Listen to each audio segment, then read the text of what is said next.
It's not a coincidence. ये सब हो रहा है। एक किसी ब्रूटल कंटेंट गलती से आपका worker exploitation is a new thing. No, it's not. Facebook या इंस्टाग्राम स्क्रॉल करते-करते बहुत लोगों को बहुत टाइम ये दिखा होगा कि किसी कंटेंट के नीचे लिखा हुआ है this is a sensitive content. इसका मतलब कोई भी सोशल मीडिया प्लेटफ़ॉर्म आपको ये बताना चाह रहा है कि ये कंटेंट जो है ये किसी एडल्ट पर्सन के लिए है। कोई माइनर इसको नहीं देख सकते because it has been categorised as a violent content और ब्रूटल कंटेंट। बट ये कर कौन रहा है? बिकॉज़ ऑब्वियसली सॉफ्टवेयर खुद के लिए तो खुद ये नहीं कर सकता। इसके लिए जो ओपन एआई का या सॉफ्टवेयर का जो डेवलपर है, वो ह्यूमन रिसोर्स हायर करते हैं।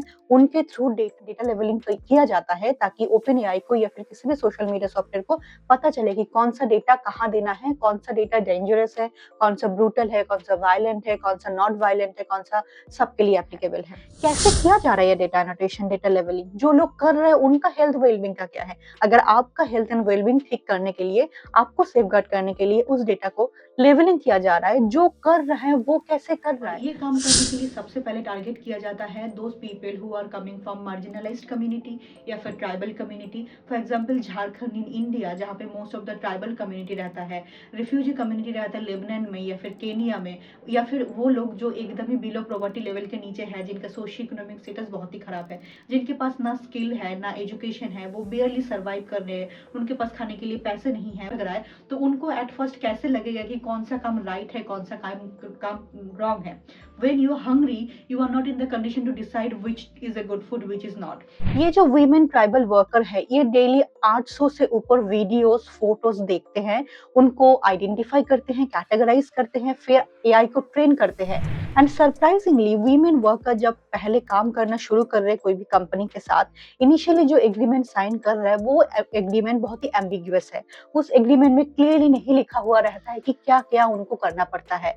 कि पहले जब कॉन्ट्रैक्ट हुआ था उस टाइम पे छोटा-छोटा क्लिप, छोटा-छोटा वीडियो, छोटा-छोटा फोटोज़ को उनको आइडेंटिफाई करने दिया गया है, जिनको देख के उनको लगा था it's a very simple work, ये करने में कोई दिक्कत है नहीं, घर पे बैठ के लैपटॉप में काम करना है। But once you sign the contract the scenario changed completely. उसके बाद धीरे-धीरे आने लगा कि highly violent brutal content, daily इतना-इतना अमाउंट में कंटेंट देखना होगा, उसको आइडेंटिफाई करना पड़ेगा, उसको लेवलिंग करना पड़ेगा। And the same scenario happened a different context in Africa, जहाँ पे वहाँ पे जो वर्कर है जो एआई ओपन चैट के लिए काम करते थे, उनका स्टेटमेंट था it's destroyed me completely, it has really damage my mental health.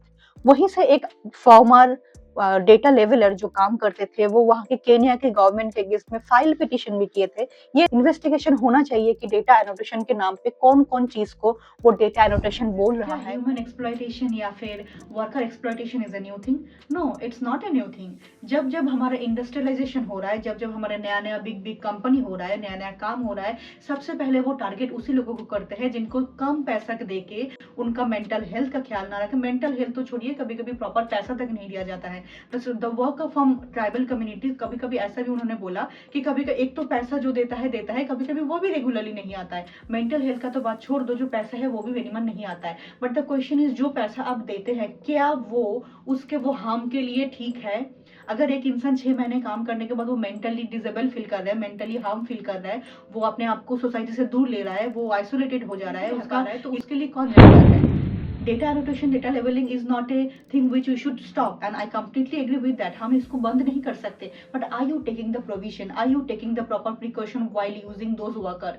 अगर आप किसी वर्कर को यूज कर रहे हैं, किसी को आपके काम के लिए यूज कर रहे हैं, तो आपको उसका रिस्पॉन्सिबिलिटी लेना पड़ेगा। बट ये इसका मतलब ये नहीं है कि उनका मजबूरी का फायदा उठा के आप उसको एक्सप्लॉइट कर सकते हैं।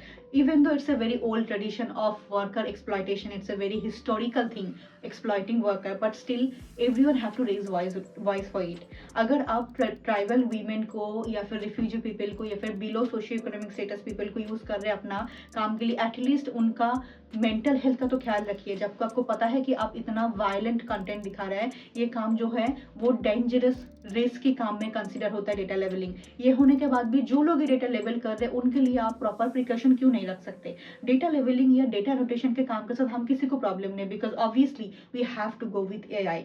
अगर एआई के साथ हमें जाना है तो data labelling labelling should be there, लेकिन जो लोग डेटा लेवलिंग कर रहे हैं उनको आप एक्सप्लॉइट नहीं कर सकते हैं, क्योंकि उनके पास एजुकेशन नहीं है, उनको ये भी पता नहीं कि उनके साथ एक्सप्लॉइटेशन हो रहा है। इट्स नॉट ए कोइंसिडेंस, ये सब हो रहा है और ये सब बहुत ही ऑब्वियस है। अगर आप दिन में एक किसी ब्रूटल कंटेंट गलती से आपका फीड में आ जाए और आप देख ले, पूरा दिन आपका दिमाग में चलता रहेगा क्या देखा क्या देखा क्या देखा। और एक इंसान को अगर एक दिन में 800 प्लस वीडियो देखा रहे, उसका दिमाग में क्यों नहीं आएगा? आपको सेव करने के लिए अगर उनसे काम करवा रहा है, तो जो उनसे काम कर रहे हैं तो उनका सेफ्टी का क्या, उनका हेल्थ का क्या, कैसे उनका सेफ्टी का ध्यान ना रख के वो काम करवाया जा रहा है जिसको किसी और का सेफ्टी के लिए किया जा रहा है। It's kind of loophole.